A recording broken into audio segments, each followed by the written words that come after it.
Welcome to the Pitmaster Podcast. We're barbecue competition competitors that aim to share information, advice, tips, and tall tales about our favorite pastime. Head over to the pitmasterpodcast.com for all things Pitmasters, or follow us on your favorite social media platform.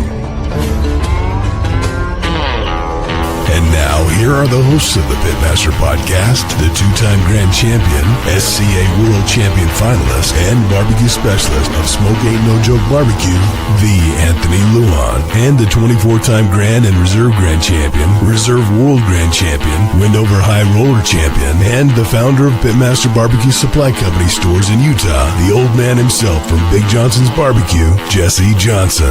This is Greg Rempe from the Barbecue Central Show, and you are listening to the Pitmasters Podcast, and they are doing it live. We'll do it live. That's right, Bill. I just said that. They're going to do it live. We'll do it live. Yes, live. They're going to do it live. What's up, Pitmasters? How's it going, Jesse? How are you doing today, brother? Not too bad, not too bad. Surviving the heat? Oh, geez. It was the hottest day on record on Saturday, and guess what I decided to do? Help family members move. Stupid choice. Geez, Louise. But they need help, so I decided to cook and do a demolition derby, and man, it was hot. Were those cars shutting down? Were the cars shutting down? No? Those guys can run half hour with no water in their engines. Oh, man. They're built. A buddy of mine, Chris Schrade, out of Pocatello, he makes some of the best derby engines on the planet, and they'll run a half hour with no water at all. It's insane. That is wild. So guess what I just got off the phone doing? Setting up a Rib Cook-Off Association cook. No. Oh. Should we do that? Yeah, we should. All right. We'll figure that out. But I'm coming back from the dark side. I just did a deal with the best archer on the planet, Kyle Douglas. He's getting me a Hoyt RX-10 Ultra, and I think we're going to trade it for a smoker. There we go. It's about time. Back, and I got the 1776 edition, the 250th anniversary. Yeah. Have you seen those? Oh yeah, with the stars and stripes on it. Yeah, they're so dope, and it's muted, so you can still hunt with it. But it's a gorgeous bow. So yeah, it's about time. Yeah, I don't know why you left it Team Hoyt anyways. Everybody always comes back anyways. It's fine. Yeah, well, I felt dirty for the last 2 years shooting at Matthews. You should have. It's a good bow. But I shoot nothing but Easton arrows because they're a Utah-based company, and I preach shop local and might as well support another Utah-based company. So exactly. Yep. Well, we have tonight's guest on here, Rusty Monson. I more or less wanted him on the show for clickbait, so we can have more people watch the show. Who is it? Rusty Monson, some dude that cooks barbecue in Salt Lake. I don't know. Dude, he just called me grandpa, and he's gonna get flattened next time I see him. But I am a proud grandpa. I've got 10 grandkids, so that is damn. You are old. just turned 60, baby. 60 never looked so good. All right. Well, let's bring in Derek so we can get some updates on some competitions and what's going on, man. And we can bring up some updates on some of the competitions coming up as well. Yeah. All right. Derek, how's it going, man? What's going on, guys? How we doing? Jesse, Anthony, how we doing? Good, brother. Good to see you. Doing all right. Good to be seen. Good to be seen. So, yeah, let's go ahead and I think we'll dive into this, and we'll kind of recap everything that's happened in the last 2 weeks. We didn't have a show last week. So, that was coming out of the 4th of July weekend. So over the 4th of July weekend, which I was surprised, there was actually a handful of contests. Yeah. We have Dillon, Montana. So that was over the 4th of July weekend, Master Series. 26 teams cooked that weekend. And grand champion was Milford with Brinkerhoff Barbecue with a 704. And RGC was Texas Smoke Whisper with a 704. So it was literally, they were like almost damn near tied. Yeah, Brinkerhoff's a great cook, and he's come to Norute before, and he was at Blue Compass. He's a really good cook. And we're seeing his name getting called more and more now, especially in the top 3, especially in the GC slot too. So it's nice. Exciting stuff to see somebody like that on the West Coast. If you consider, he's been doing a lot of cooking on the West Coast coming out of Colorado, but I know he's been bouncing around a lot. Yep. So. But Colorado Bulldogs, you guys know Levi with Colorado Bulldogs. He finished with a 700 as well. So he finished 3rd place overall. And then let's see. Chicken Fried out of Texas. They were 7th place overall. Sin Bin. That sounds familiar. Sin Bin Barbecue. Oh, yeah. Yeah. 8th place overall with a 697. Wild West was 5th overall. Yes, you're right. Yes, they were. So they were a hair away from like a couple 1000s from being in 4th place. So yeah, big shout out to Josh Lynch. Good job. It was definitely a tight field. So, and then Tuffy's Barbecue. Who was in a Tuffy's class this weekend? I went. Yeah, how was that? There was a bunch of people. Yeah, it was awesome. Half the room was comp guys. Yep. Well, that's good. That's good. I thought the whole room would have been comp guys. Right. Yeah. Right. That dude's been killing it. Yep. So yeah. So with that contest, Milford took 1st place in chicken with a 180. Bearded Boar Barbecue, 1st place ribs. Texas Smoke Whisper, 1st place pork. And then looks like we had a 3-way tie with 1st, 2nd, and 3rd. So they all tied with brisket. Tuffy's Barbecue, Anything Goes, and then Colorado Bulldogs. So like with I said, the 18 all with 180s. All with 180s. Nice. Yeah. So pretty stacked field. So yeah, especially for 26 teams over a holiday weekend. Yeah, definitely a tight contest. And then America's Hat up in Canada, Alberta had a contest as well. So we had, 11 teams. So it wasn't a very popular contest. 11 teams. It was a master series. So grand champion was F&A Grays with a 700, and then reserve champion. So RGC was Big Smoke Barbecue. Out of the 11 teams, 1st place chicken was F and Gray. You know what? Honestly, out of the 11 teams, F and Grays just pretty much dominated because they took 1st in chicken, pork, and brisket. And then we had Killer Buddy Barbecue with 1st place in pork ribs. So congrats to those guys getting those walks, getting those calls up in Canada. And then let's see. Last weekend, here we go. Last weekend, South Carolina. So now we start getting into the nitty gritty. So across the country, South Carolina and Greenwood, we had, this one was a stacked field, 75 teams. So 75 teams, Master Series. GC Grand Champion was Kokomoke Smoke Barbecue with a 707. And then right behind him with a 704 for RGC was Maya Jane Barbecue Company. So in that stack field, 1st place chicken, we had 3 180s. So we had Smoking Ash Barbecue, Yes Deer Barbecue, and King's Barbecue. All 3 of them with 180. So 1st, 2nd, and 3rd right there. Congrats to those teams on their walks and chicken. And then we had 180 in ribs with Backwoods Barbecue. Another one. So this was a stack field with just 180s. 180 pork, Willingham's. So that's a familiar name. They've been around for a minute. And then also going into brisket, Coca Smoke Barbecue, 180, and then Smoke Show Mafia, another 180. So 2 180s in brisket. And then I want to give a shout out to the kids doing the kids queue, because let's be honest, they are going to be the future. Hopefully they will compete as they get older.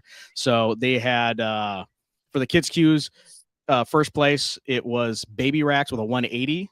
And then they had the Kids Q Junior, and they were tied for 1st and 2nd. So 1st place with the 180 was Smoke Till You Broke Junior, and then Barbecue Ballers also with a 180 taking 2nd place. So we want to recognize those guys. Nice work. Yeah, and I've been thinking about this quite a bit. Is like, we haven't done a Kids Q forever in Utah, and I think we got to bring that back. Oh, 100%.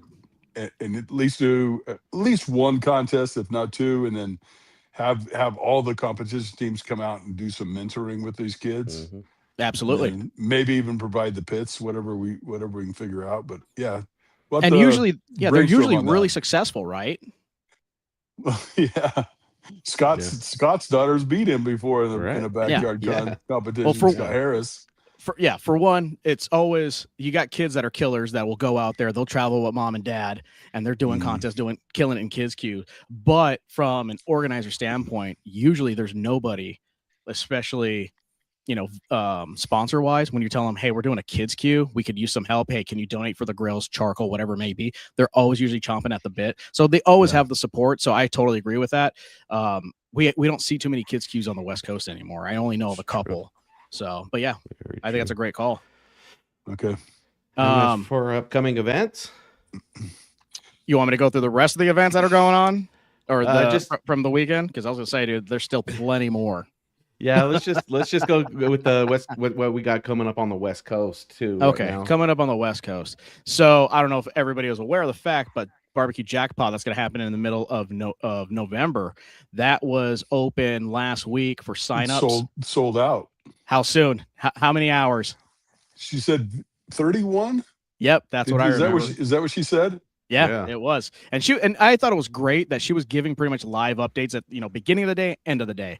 And so I think that really helped push the contest.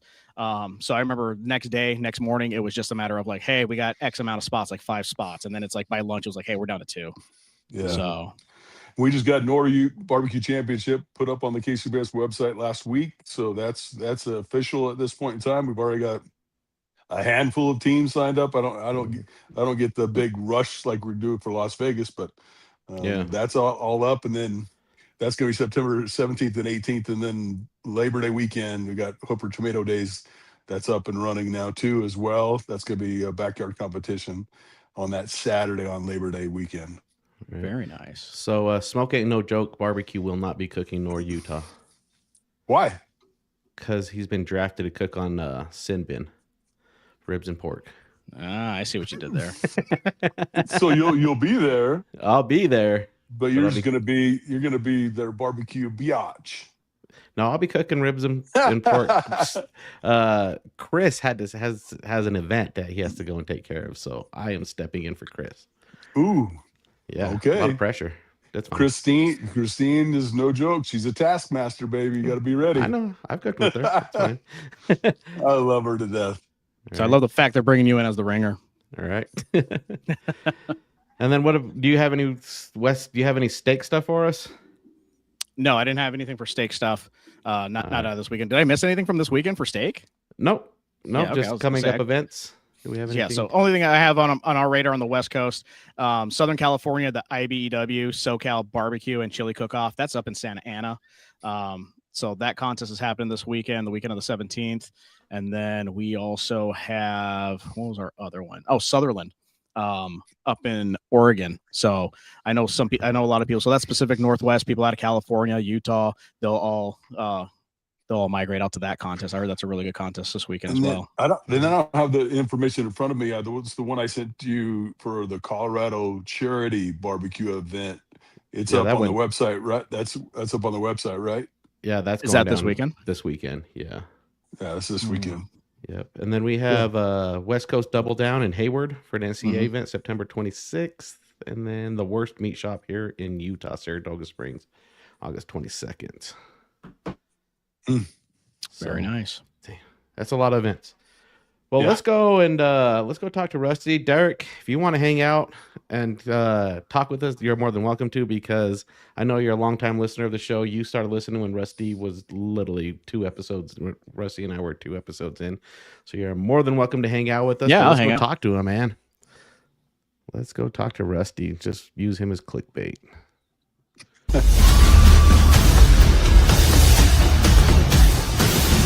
This is the single best investment you can make to become a better cook. Thermopen 1 is the best thermometer I've ever had. My thermometer of choice is ThermoWorks. When it comes to quality that I can trust, this is the company that I go to over and over again. There may be other thermometers out there, but there aren't other Thermopen. What's up, Rusty? It's been a minute since I said that. Yeah. It's been a while. Thanks for having me back on. Yeah, man. We got to get some updates on your OnlyFans and your Twitch page and all your other stuff. So yeah, OnlyFans is blowing up, dude. Dude, those feet are nasty. Yeah, no. You subscribe, huh, Jesse? That's a thing, I guess. Well, I'm trying to get my desert. feet pictured. Yeah, I'm trying to get my feet out there. So I got good looking feet. Man, I got ugly ass feet. Well, what's going on, man? I want to first tell you thank you for joining us, and also it's awesome to see you being the first person going down in the Pitmasters Podcast Hall of Fame. Well deserved. As congratulations. Thanks.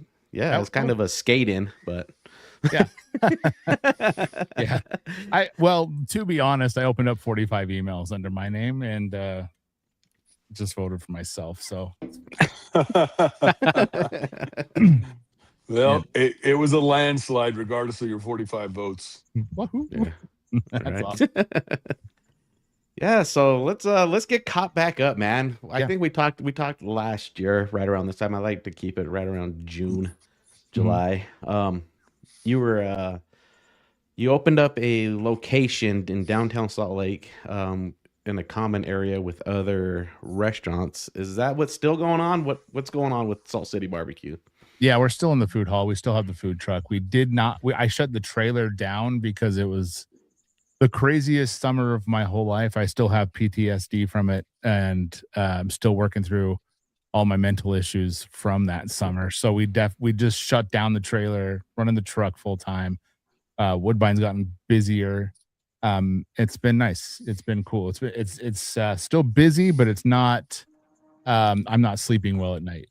Busy. So, well, give us the horror story. Don't just leave us hanging. What happened with the trailer? Was that last year? Yeah, last summer. Yeah. And so what happened was, of course, we had the trailer. Everything was fine. It evened out. So I'm like, let's get a truck. So I got the truck, and everything was crazy. We're running both those things, and then things like that evened out. Let's get into Woodbine. Everything got crazy. It got so bad that I would forget about people. I would book things, and I would forget all the time. So we had so much coming in, and I didn't know what was which. And if I didn't instantly put it into my calendar, it would be gone. You have to put it in your calendar. Tell you how many people, and this was constant. We called them ghost events because they were so frequent. I'd be like, oh my God, guys, I got another text. They asked about Thursday if we're still on. So I'm like looking up on ancestry.com for my third cousin, trying to get people to help. And we're just like trying to get people to come and, and fill these spots. And we're not going to say no. We're not going to leave them hanging. So it was just a lot of that. And so I hired an assistant. We have someone coming up, in a management role and stuff. So it's been a lot easier for me to, she just handles all the bookings now. She handles all that stuff. And it's so much easier now. And I have actually more time, which is nice to actually sit with the food more, and really work on that. I think we lost our way a little bit for a bit, and now we're back, into it. And I've been focusing really hard on brisket, which is fine. I hate brisket in so many ways now. It is the most expensive thing on the whole planet. And everyone is a YouTube armchair warrior now. And they're like, if you don't have brisket, we're not coming. So it's like, cool. You have to have sliced brisket. You have to have it this certain way. And everyone's from Texas. So you got to, do it a certain way. And so we've been focusing in on a lot of the meats and really dialing in. And we're getting to the point now where I think we're being finally pretty consistent on the food. And it's something I know that every day is going to be we're getting very close to real consistency. But right now we're dialed in pretty well, and it's getting better. So, so what are you cooking all your briskets on these days?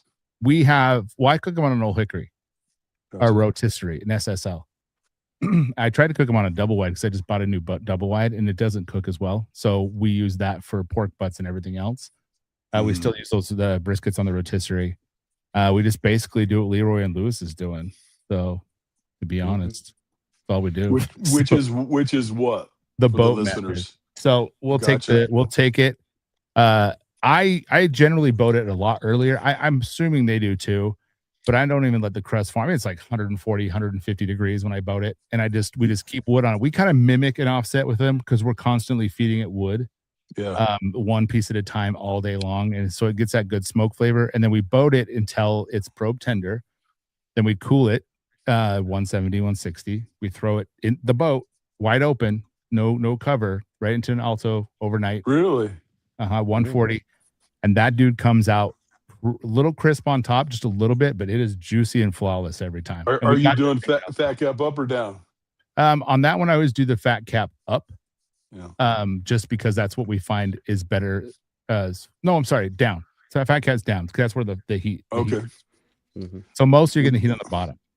Because your old hickory, and then we flip it from the top, right? Yeah, then we flip it when we get because I like to get a little crust on that. I do the same thing. Yeah. I start fat cap up, and then actually fat cap down to start. Down, flip it, yep. I get my bark to set on the top, and then when I'm doing a cheating boat, I just flip it and put it in a pan. Yeah, which is the same thing, essentially. Same thing. It's just ease of use for the old man, for grandpa. Yeah. More expensive. And it helps though, because when we boat it at 145, 150, that bark hasn't set. So it helps a lot with the bark set. And so it's already kind of crispy on the bottom. So it helps that keep that integrity a little bit. I mean, the bark on our briskets are perfect. I ordered a Workhorse 1975, and I'm going to try and debunk the fact that you can't cook a Texas style brisket on a gas assist smoker. That's going to be my mission in life when I get it in a couple months. Well, your last mission in life was that you can't cook a Texas style brisket on a pellet smoker. What's the difference? Bro, I was actually talking about that today. Listen, you can't, man. Like you can cook a good brisket. Trust me. Like, don't hear what I'm not saying. It's a good ass brisket, man. I will eat it all day long, but you cannot duplicate that on a pellet smoke. You just can't. You can't feed it enough wood. Like, I think we can duplicate it on other things because you can feed it wood. You can mimic that. The airflow is a little different. But I think you just can't mimic a brisket. We're having a conversation about pellet grills. I'm like, dude, pellet smokers are great. They just don't produce great brisket. That's it. Everything else is fantastic. You know, there's a video floating out there on the internet. Good brisket, though. Yeah, for sure. Oh, there's a video floating out there on the internet. Jeremy Yoder went head to head with the pellet cooker, and the blind judges like the pellet cooker. Probably. Yeah. Did the pellet cooker win? Yeah. No, it didn't. Against Jeremy Yoder, the offset king, one of the offset kings. Yeah. So his brisket sucks. Hot take. Whoa. Wow. Wow. Shots fired. It has to. Instant hot take. Wow. It has to, man. Oh. That's it. We're gonna have Jeremy Yoder lives in Utah now, right? No, he does not really. No. Really? Yes. Him everywhere. Well, if you guys pay attention, if you just look at ThermoWorks website and see the employees, you'd see his face on our ThermoWorks employees. He works there now? Yeah, he works for ThermoWorks now. Shit, what does he do? He's one of the editorials. Okay, listen. When you say he could work remotely, is what you're saying.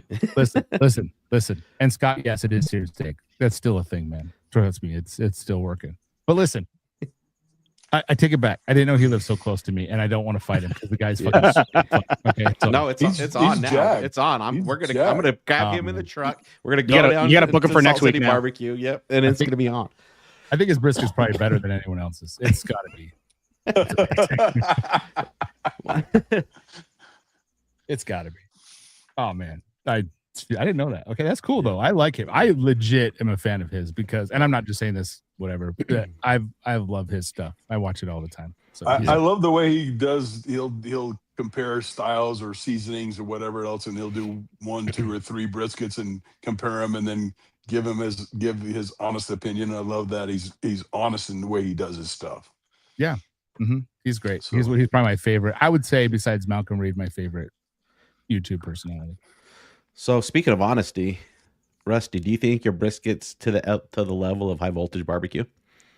Oh man, dude, go down to high voltage barbecue. Go see Cade. That stuff was great. Like that rib. Okay, listen, ribs to me are the greatest thing on this planet Earth. Like brisket is like 5th or 6th down the line. Dude, that rib was one of the best things I've ever eaten my entire life. It was so perfect. Oh man, I think about it all the time. It was. So how are you going to make Salt City BBQ that good then? I think we kind of are, to be honest. I was thinking about this the other day. I would love to have you guys come in and just and try. And I don't want to be there. I don't want to know you're coming. I'd be interested to hear. Yeah, and just kind of, and see, because I think we work really hard on consistency, and I think like I said, we weren't there last year. Certainly weren't there 2 years ago. 2 years ago was terrible. It was awful. It was like, oh, I have to run a business. Ah, shit. Okay, and then I think a cold drop in is the best way to test somebody's barbecue. So they're not prepping for you coming in or whatever else, and you can get an honest opinion on how good that barbecue is. Yep. And that's what I did at high voltage is I actually didn't go in and tell Kate I was there. Even though I saw him in the back, I hurried and bought my food and sat down and said, hey man. So I think it's a two times experience when it comes to barbecue, because we've talked about this before. You can go to a steak restaurant. If you don't like the steak, they can refire you another one. Barbecue, they can't do that. So I think if you can go to a barbecue restaurant back to back, with some spacing, and then you get two results that are exactly the same, then you can say, all right, they do have consistency. Would you say that about Baked Bean and Franklin's and Snow's and Terry Black's? Yeah. I don't think you would. I think I would. I think they're hitting on all cylinders all the time. Right. I think you can get there. I think from the research I've talked to, talking to Daniel Vaughn, a barbecue restaurant is made on the cutting board. Yeah. Your cutter is going to give the experience of the best barbecue that restaurant has produced. I mean, he can make you laugh, but like, no, because if you have a shitty cutter and he gives you a fatty cut that you don't like, that's going to look bad on you. I mean, it's part of it, but you can't fake a dry brisket. You can't fake an overcooked brisket. You can't cut that out. So no, I think. And what's hard? Go ahead. No, I was gonna say what's hard, especially from, and you would know this too, coming from barbecue restaurant background, depending on who's on the line, or just no different than what Anthony said, who's on the board. If they're just gonna burn through all of that inventory and just go through it and be like, hey, we got a long line. I don't want to sell out a brisket by, 2 hours in. They'll just keep going versus having a conversation with Ernest at Burnt Bean. He'll tell me, we wrap these way too early. I'm not serving those. We don't have brisket for today. He'll pull all 60 briskets. You know what I mean? Some restaurants can't afford to do that. They're like, we can't afford to sell out. So in a sense, he's wet aging all of his briskets now. So he's wet aging his briskets. I think, what did I see him say? At least 2 weeks. I thought it was 45 days, but he's wet aging all of his briskets now. Yeah, with the specs from the packing house, knowing as soon as they pack it, he wants them wet aged a certain amount of time before he gets his hands on them, and that's pretty common. For one, I thought that was really interesting for somebody from the restaurant industry to address that, because most people don't recognize that. Even butcher shops, they don't talk about it because they do have an idea. So, like if you're ordering Greater Omaha, you have to put that order. I think it's 10 days in advance, so they can kind of project, because they do smaller batches they do smaller runs. They're not constantly doing like 10,000 head a day or something like that.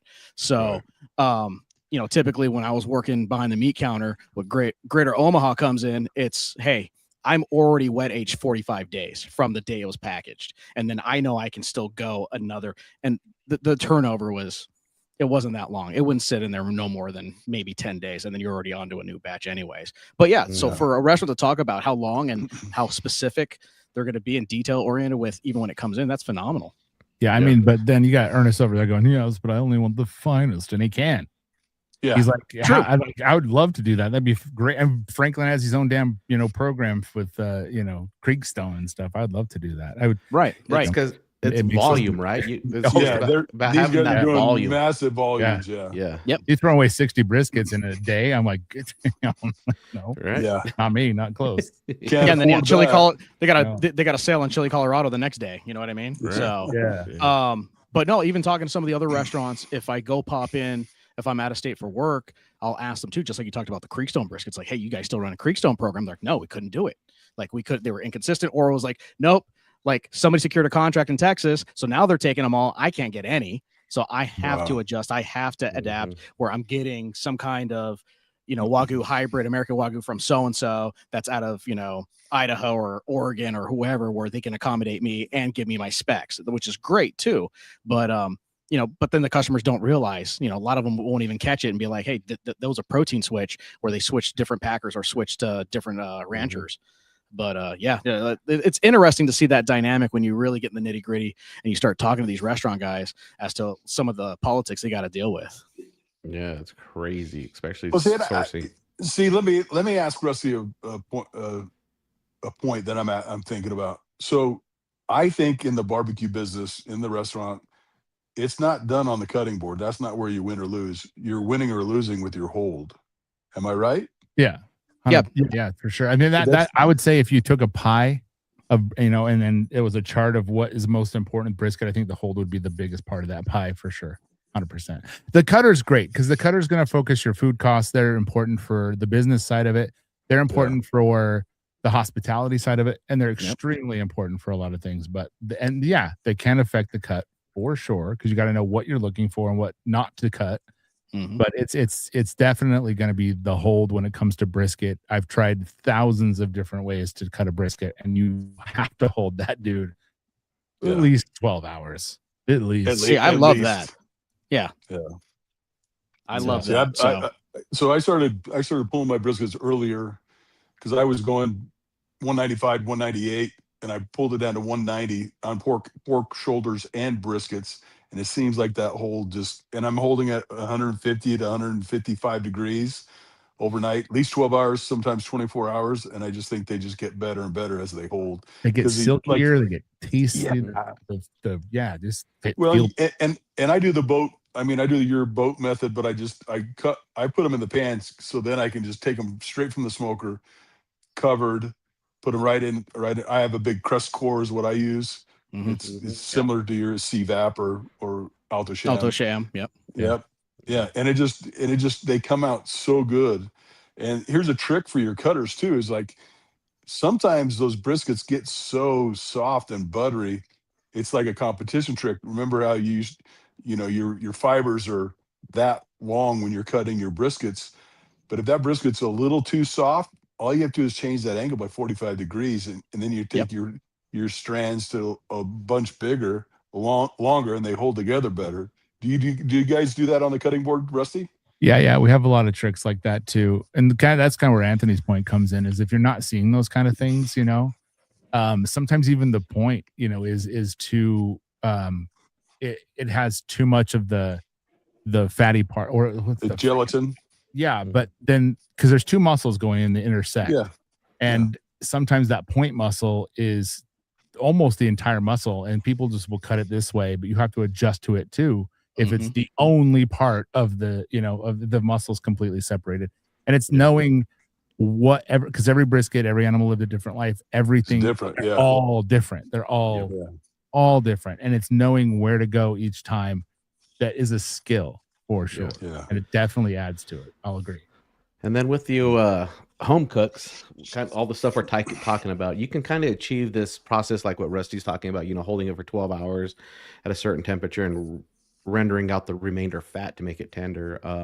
I've done this personally, and I feel like the brisket came out so much better. But you smoke a brisket, say Saturday, let it cool to safe room temperature or crash cool, vacuum seal it, put it in the fridge.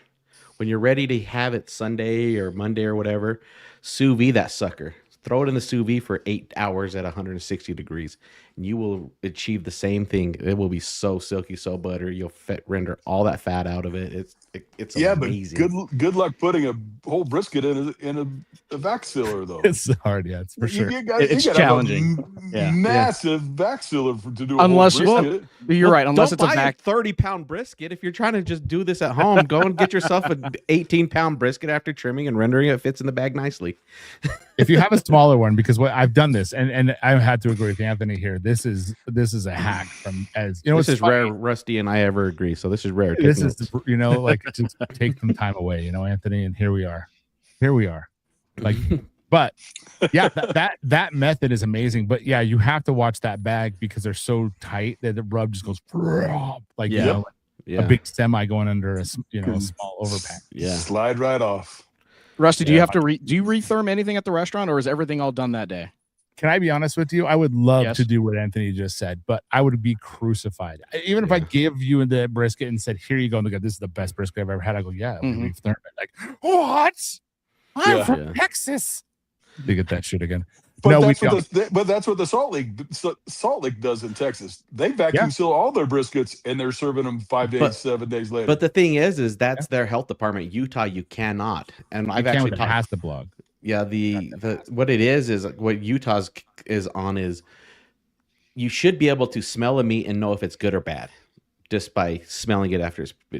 But Utah, if you vacuum seal it, it actually will conceal the smell. It will conceal any rancid food, and then that's why they're avoiding it. They've never done that with comp chicken, right? And then also open your vacuum sealed bag of comp chicken, and it still smells funky. It's like, that was very on rare. The drive up. Yeah, and it's very rare somebody actually knows how to properly crash cool their food for safety.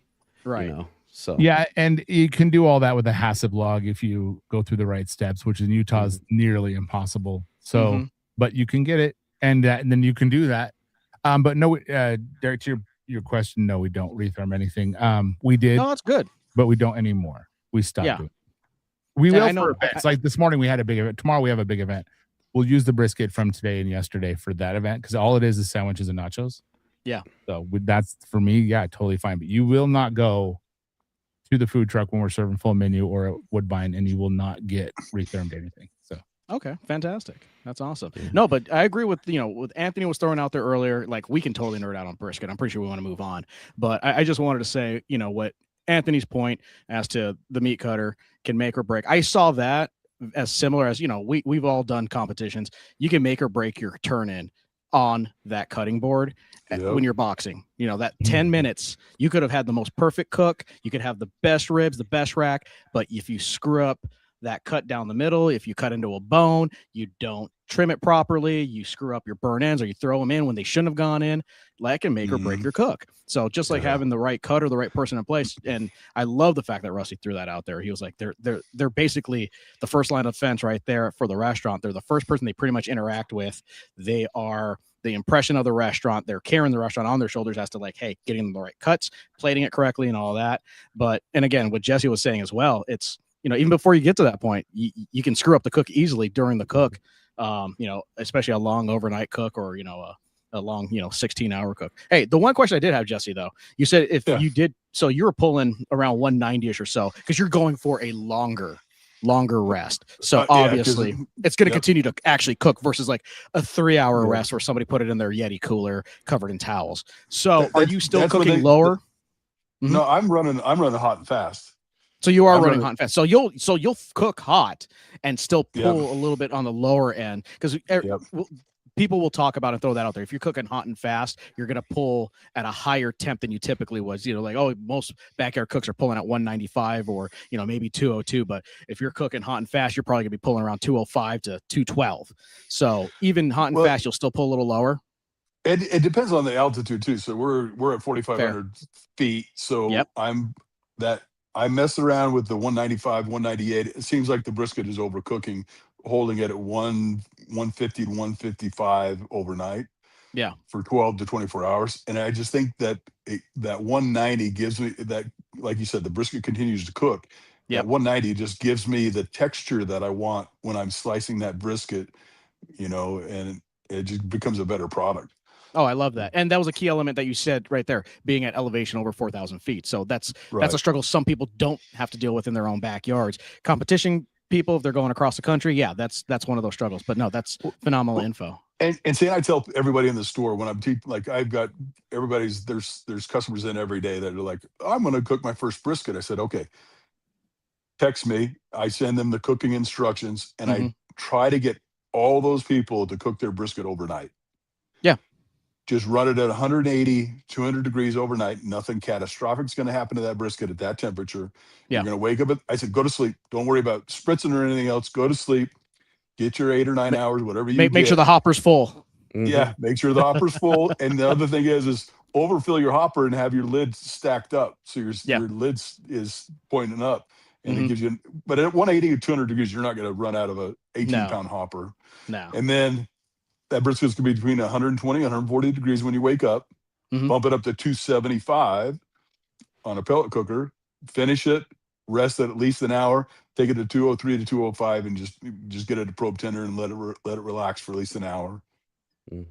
That's fantastic. People, it's funny because you hear 180 degrees, and that's what we cook. In fact, that's what we're cooking our meats on tonight is 180 degrees. Don't be afraid of 180 degrees. It's perfect. And a lot of restaurants do that. Lots of people do that. 180 is great overnight. That's some real good advice actually for a backyard dude. Well, technically, if you're cooking at 180, you shouldn't ever go over 180 degrees. You'll be right in that 185 at the most. At the most, yeah. If you completely ignore it, yeah. But I tell people, put it on just before you go to bed. Yeah. That way it gets at least 8 hours in the smoke. Lower temperature, you're going to get a little bit more smoke at that lower temperature as well. So you're going to have a more smoky product when you wake up in the morning. Right. So, No, that's fair. So, hey, so can I chime in on that? Seeing how we're talking about elevation, did anybody watch Pitmasters last night, the premiere? I was going to watch that this evening. Oh, okay. Yeah, I see me you. too. Me Okay. too. Oh, I love it. All right. Well, Rusty's like, I don't know what you're talking about. Well, I know. I'm going to watch it too. I just have to watch the last episode of House of Dragons. That's really important. That's fair. Okay. And he has to get his D&D game in. So, yeah, it's. The He's got House to of talk to his Targaryen. assistant and get it on his calendar so he can pencil Yeah, it in. his Oh, assistant I'm has to get on the like- calendar. I'm like calling right now. Like, when am I watching that show? Put it on the calendar. I'm dying. So, Rusty, coming from the restaurant industry, when you go to places like High Voltage, Burnt Bean, wherever, what is something that you're looking for a consistency when you go and be like, damn, this is a good restaurant? Is it just the meats, the sides? Do they have to cook turkey right? What is something that all of us should be looking into and going into your restaurant? Can I be honest? I think ribs is the telltale. I mean, because it's the one thing that a lot of people can put their stamp on. Brisket is salt and pepper, or salt and seasoned salt, or blah blah blah blah blah.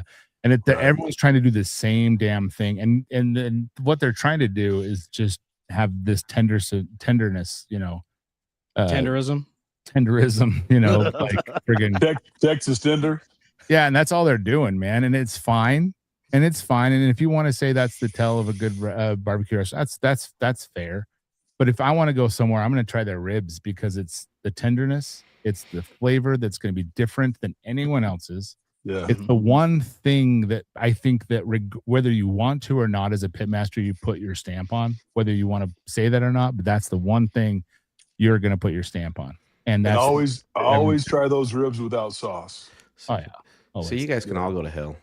Why? What's yours? I don't say turkey. Yeah, I'm going to say turkey. Oh, But turkey. I'm not a rib guy. Not everybody does turkey though. Oh my God, you can cook turkey stand on your head. It's the easiest meat to cook. And dry out ribs. You can overcook them and still make them taste good. Like I hate ribs. Cook turkey to Once 140 again, this is where degrees Rusty and I. and Rusty's on the show, so we never get along. We never like the same topic. But I cooked turkey to 190 and it was still dripping wet. yeah, because you put butter all over the top of it. Nope. Did you rest it? Did you serve it? I did. Here's this, Anthony. Here's how we do our turkey. Ready? Yeah. Our seasoning, we cook it to 120 degrees. We wrap it in a pound of butter. We stick our RFX in that, dude. Right when that thing hits 145 degrees, we pull it. We let it air out. We stick it in the warmer.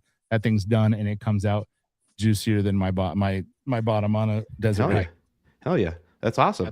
But I've been in restaurants where that shit's dry like jerky. But it's too easy. Yeah. Turkey is too easy. But you're also saying brisket's too easy. but- Your also saying brisket's too easy. I'm down with It's this. the I'm same down with shit. Rusty. It's ribs and brisket for me when I go to a barbecue joint, and then I go to the sides. You got to have good sides at a barbecue. You got to have restaurant. good everything. I hate when people are like, well, our restaurant, you don't need sides. Like, then don't open a damn restaurant. Like, take care of every single thing someone orders should be good. Everything. Yeah. And that's Derek honestly what I do. I try everything. I went there to High Voltage. I'm like one of everything, and I tried them all. And I'm like, this, and almost all of it was great. One One of of the got Derek. He comes from Southern California. He's probably tri-tip, huh? They have to have Tri-tip, but also San Diego's a melting pot. We have such a huge military presence, so we have a lot of transplants out here. So we have Brad Cooper over in Lemon Grove, who's Coop's West Texas barbecue. So his brisket's completely different than, Grand Ole Barbecue. Andy Harris, who's, Central Tech. Well, he's kind of West Texas as well, but he'll have the traditional offset smokers out there. He's kind of pursuing that style, but putting his own flair on it. But, and then we have, Southern style barbecue and everything else. What I find is really interesting though, when you do ask somebody like, hey, you went to this barbecue restaurant, what'd you think? And it's super common that I've noticed. It'll be like, the meat was great, the sides were horrible, or vice versa. They're like, dude, I love the sides, the meats were dry. And I'm like, damn, it's so hard to actually execute and have the sides and the proteins be the star. It's so challenging because honestly, I've only hit a handful of restaurants that have been able to accomplish that. Honestly, it's a challenge, and I agree. But that's the goal, is that consistency is the religion of restaurants, and it's what you strive for every day. And that's it's repeatable. You got to make it repeatable because the customer knows what they're going to get when they come in. Yep. They need to. Yeah. 100%. And it's consistent every time, because then especially if they bring friends or family over that are from out of town, they're gonna hype it all up, and then if those guys get disappointed, they're like, dude, you guys are killing me. You know what I mean? So it's definitely a challenge. the world champ says that the sides really elevate the experience. So I think Oh, we're all 100%. kind of on the same page about that.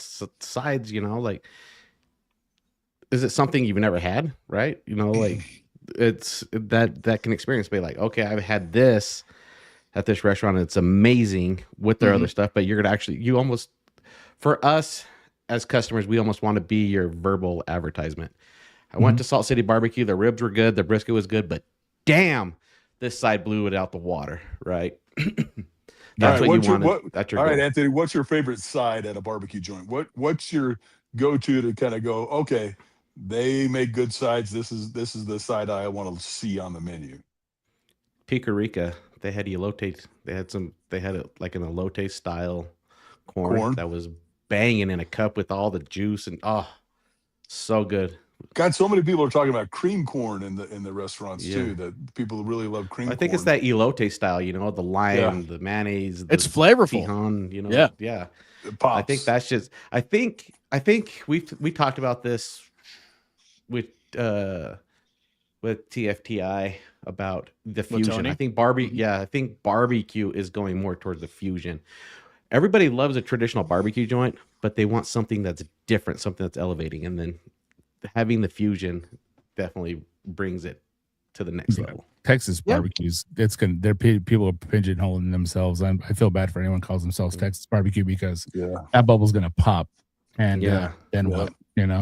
Yeah. But then you got KGB out in Texas as well. They're Egyptian, but they're a Texas barbecue base. But also, people will say the same thing too. They're like, well, they've pigeonholed themselves because they're too outside of the box. Where it's like, oh, they going for brisket, they don't have it, or it's the flavor profile is completely different than what they're used to for Texas barbecue. You know what I mean? So it's a delicate balance. I think one that I was really impressed with is actually Prime Barbecue in North Carolina. Christopher Preto's and his team are doing a phenomenal job, where Christopher's been able to incorporate his Puerto Rican heritage subtly into like their sides. They have a barbecue rice, and that was influenced from his mom's side, and nice and flavorful. It's just like a dirty rice, but it's got little bits of protein in it. And it's never dry. Almost like a southern dirty rice. Yes, it's like almost a take on a southern dirty rice. But what's up? Is that the restaurant that I seen that has the veterans only table in the kitchen? Yes, that's exactly them. Yes, I've seen that. Awesome. And I've seen that in person, having lunch there, to where they roll out the red carpet for a veteran. So they come in, whether it's a walk-in or if they call in saying, hey, do you have an availability at 2:00? They will clear out that whole table, and people will kind of look at it like, who's this VIP? They're like, that's our veteran table. Him and his family will come in, we'll cater to them, we'll take care of them. We want to show them and thank them for their service, because not everybody can do it. And so that's a great way to give back to the community. So that's I've seen that, right? I've seen that. I watched a video about it. I was like, dang, this is badass. And then how he has the veteran table up, ready to go at all times. Yeah, but just to say with your sides, Jesse, like what's your go-to? Well, I think it depends on what they're known for as well. Like, I'm a fat kid. I love mac and cheese. I really do. But if they're a Southern style barbecue restaurant, they've got greens, they got collards, I'm going to probably lean towards that. But also their mac and cheese is going to be fire too. You got to have ham hocks in that collard greens though. Exactly. And so those are the little things that you're looking for. So, and then it's like, you're Kansas City, then it's like the beans, but I'm not, I don't want to say it's easy to do beans, but I've had beans that have just been meh, you know what I mean? And I don't want to waste my energy on that. So, but I think it depends on what they're known for and what their background is, and I'll kind of gauge it from there. But then being the fat kid that I am, just like on the rub tasting, like I love dessert too. Like I want to see what you have there for desserts. But like Anthony was saying too, with the elote, I like how that's like a little bit more out of the box. That's very trendy. People take it and make it their own. One was in that was really blown away with is Little Miss Barbecue in Arizona, in Phoenix. Yeah. And they were known for their jalapeno cheese grits. Yes. And I was grits. Like, dude, I want more of this. Like, I want to place a second order of grits. I was like, dude, I've never had grits so appealing. So especially from a barbecue joint. I'm still waiting for the Mexican style barbecue joint coming out. Something. I'm not talking like full blown Mexican. Everyone's doing that though. Yeah, but I'm talking about like you like barbacoa, like with the goat, or like a certain style? Just like the brisket tacos. Pulled pork tacos, things like that. It's kind of similar to what smoked tacos doing, but more traditional Mexican stuff, you can take a brisket and make a birria taco out of it. It'd be awesome. And then they have they have a little fruta stand right at the end to cut all of it at the end. Home run. And they'll have me too if they smash got a of little barbecue nanita plate, there then, making fresh tortillas too. You know what I mean? Exactly. Exactly. It's like a legit, like handmade Mexican restaurant with the barbecue meats. Right. That's gonna be a home run. All right, Rusty, what's your go-to side? Yeah. What's your go-to side? I'm gonna say it's potato salad because it's the same as of course ribs. he would. Of course he would. It's the same as ribs, tell me though. you're from Utah White. Damn. Funeral potatoes. I want my green Jello with carrots in it. Green Jello, baby. Wow. So potato salad. You can make potato salad, or it's like it's just the same with ribs. It has its own signature always. With beans, like Derek said, it's kind of like beans, mac and cheese. It's all kind of like good. But there's like, you can go to a place and go, man, this is some chefy ass potato salad, or this is just some down ass home stuff, or this is some dilly one I'm used to, with grandma. And there's so many options that I think with potato salad really has people's signature on that one too, and that's why I like it. When it comes to potato salad, is it fine chopped up eggs and pickles, or do you want chunky pickles and chunky eggs? How I like to do it is we just do little 1/4 inch eggs, and I like to make the pickles really coarse. I like the big pickle crunch in it, and then we put fresh dill in ours, and Dijon mustard or no mustard and stuff. Yeah. Oh yeah, mustard. Oh yeah, come on, mustard. man. Yeah. I think you have to. Yeah. We use the Grey Poupon. What? Oh, bougie. Do they even make that shit anymore? I haven't seen a commercial for years. He probably gets it by the gallon. Yeah, right next to his Heinz 57, like Brennan said. I drink half of it. Right next to his Heinz 57. Yeah, I saw that. Check this out. We make our own bacon now. We cure it and smoke our own bacon. We put big bacon chunks in there from our homemade bacon. So nice. Yeah, that's elevating your potato salad. Yeah, I'm telling you, you can get real chefy with that stuff. That's not a lot of people realize that, or they can just basically go buy it from Cisco and take it out of a tube, which most people do. But and they could doctor it up, but that's not that chefy either. But I think that's the one thing that people accidentally put their touch onto without knowing it. So I think one of the most interesting potato salads I've heard is Leanne Whippins out of Chicago. She has a warm potato salad with red potatoes, and I've yet to try it, but I've heard that it's phenomenal. Dude, she's a great cook. I bet it is. I bet it's awesome. Yeah. I've been down. For that. Tuffy Stone's potato salad, that shit was awesome. Was it? You see what I'm saying though? When was the last time you had Tuffy Stone's mac and cheese? And if you did, you'd be like, yeah, it's good. But no, like, what I'm saying though? But the potato salad, you got to know that was like really good. That's special. Yeah. That's what I'm talking about. Right. So Rusty, let's talk a little bit about, I know we've talked about this when I try to talk you out of doing a restaurant because you're crazy. I wish I would have listened. But we've talked about destination barbecue joints. I have yet to actually, I'm taking this back. There are not very many West Coast destination barbecues. The one that comes to the top of my head immediately that is new, that everybody knows of, is Birds and Bones and Kyle Matuszewski. In Florence, Arizona? In Florence, Arizona. Out in the sticks? I think he is starting to roll that ball downhill as a destination barbecue restaurant. I think it's due to his social media. But I think Little Miss is a destination as well. It is. They are. Yeah. They are, but there's not, like I said, there's not many. How are you planning on putting Utah as a destination barbecue spot, Rusty? I know that is one of your goals. I know your goal is to get it big, to sell it, to open your own breakfast joint and sit and drink your coffee and read the newspapers in the corner. I know that's your overall retirement goal. It's true. I'm going to put a lawn out front just so I can tell kids to get off it. Exactly. Love it. So how do you personally feel like that you can take that to Salt City BBQ to that level? I guess let me answer this with a question for you guys.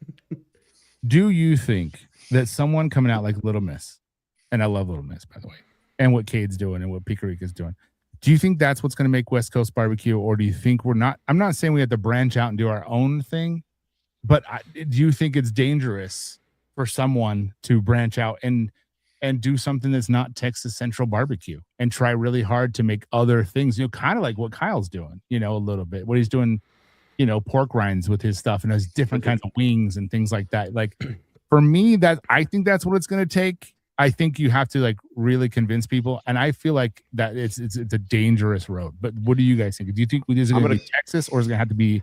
I'm going to go first on this. Okay. You're to get your main proteins. You're to get your main sides. We're talking 4 or 5 proteins, 3 or 4 sides. And then you're going to have about 97 different menus. We're talking for Utah, 97 different menu items with high sugar content. Diabetes on a menu. Yes, we're talking about smoked brisket donuts. We're talking about just high sugar desserts and sides, and you will become the next Utah's most destination restaurant. Oh yeah, I cannot disagree there. It's our new Smarty Ribs. Right. I want to see churro ribs, churro deep fried ribs. Yeah. Shit, there you go. There's your first menu option. Just fair barbecue is what we're doing.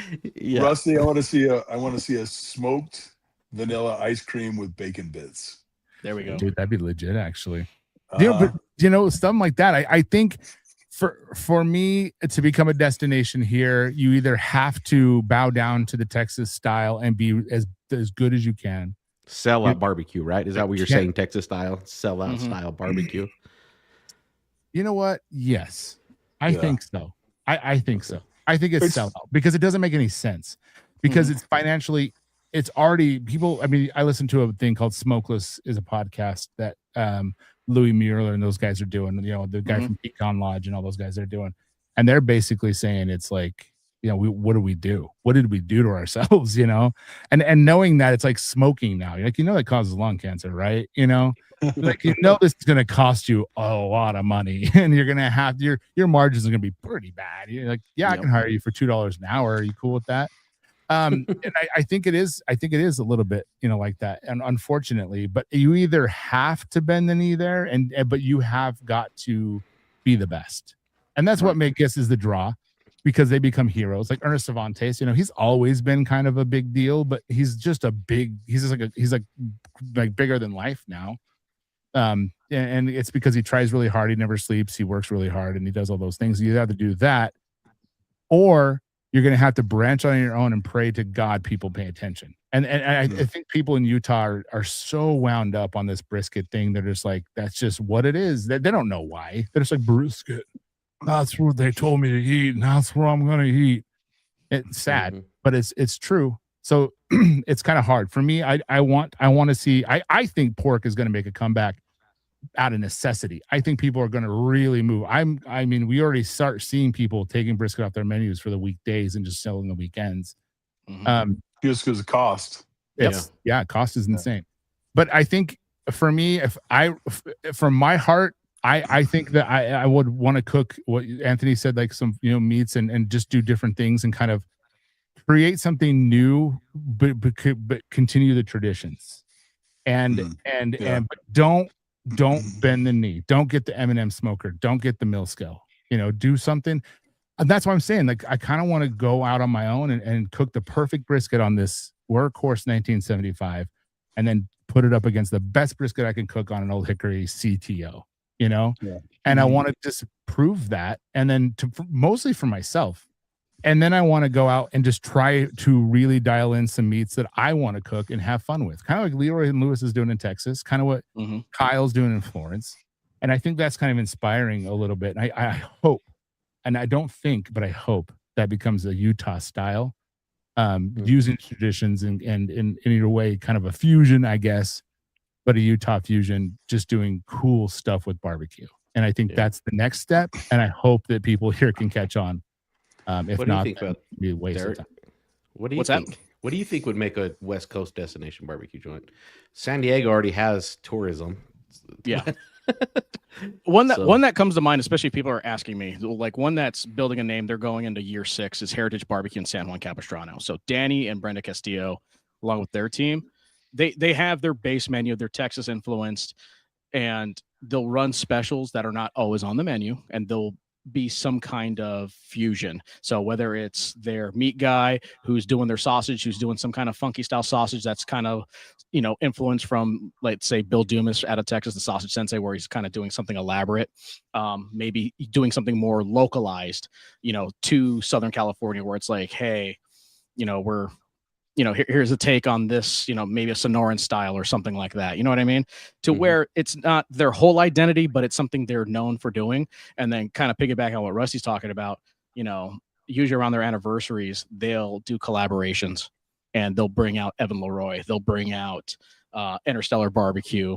They'll have them come out and do something special as well, to where it's something from their restaurant or a take on something because it's Southern California. And I think by still establishing that base, what the customers want, if they want the brisket, they want this, jalapeno cheddar sausage, they know they can get the ribs, but then there's also still a twist to mix it up a little bit so it doesn't get, monotonous. You know what I mean? There you go, Rusty. Just bring out Malcolm Reed for a weekend and make him cook the menu. Jeremy Yoder. But that's what I'm saying, though. It's going to be a Malcolm Reed style menu. That's a perfect example, actually. Yeah. I think, if you can nail Kyle that. Manischewski. One, you're going to be future proof, and two, I think you're doing something different and you're bringing it back a little bit. And I miss ribs that have been seasoned or slathered in sauce and tacked on the smoker. I miss that. And people get mad about it now, which is fine because it's true. Like I'm the same way. I don't go and get sauce on my ribs. I don't. I know I'm being hypocrite, but I kind of miss it, man. I miss all that. I miss that old school stuff sometimes. Sweet. Well, we're coming to the end of the show. I have 2 solid questions for Rusty. I know the answers, and it's going to be a lie, but we're going to ask them anyways. Rusty, when are you going to compete again? Oh, yeah. Here's the deal. Here's what happens. Jesse will post something, and I'll sit there for about 15 minutes staring. I go, God, I should do this. God, I should do this. God, I should do this. God, I should do this. Like he just did the Citrubus one, which I love. So I was just like, man, I need Katrubus. That's what I said. I said that. His mic cut out. Mm-hmm. Yeah, that's what it was. So I tell you what, if you just, because you're not using the trailer anymore, just bring your trailer up to the Layton store, just drop it off. You can cook the rest of your life in any of my competitions. Yeah, cool. Man, that'd be awesome. That'd just be a walk on. I love that. That's gangster. I was so pissed off that Stookie sold you that trailer. I wanted that trailer so bad. No. Do you want? I can park it up there if you want me to. I'm dead serious. We'll have a conversation. We'll talk. But anyway, it's something I really want to do. In fact, you should. McKenna's working with us now. McKenna York, who was on the show actually. Yeah. And we were talking about getting like a team together and doing it, and everyone's just so riled up and pumped about it. They want to do it so bad, and I'm like, I don't even know what it is. So I actually will probably judge Cutrubus. Where the fuck that Katrubus. So I'm going to put it out there. I will put it out there. I will see what I can work with. I'm going to try to get your toes wet. Get signed up for judging right now, because that judging that is filling up fast. Yeah, I clicked that link today, and I someone said something, so that's where my mind goes. Like, okay, so I'm going to let you. I'm going to just put this out there for you, Rusty. Mm-hmm.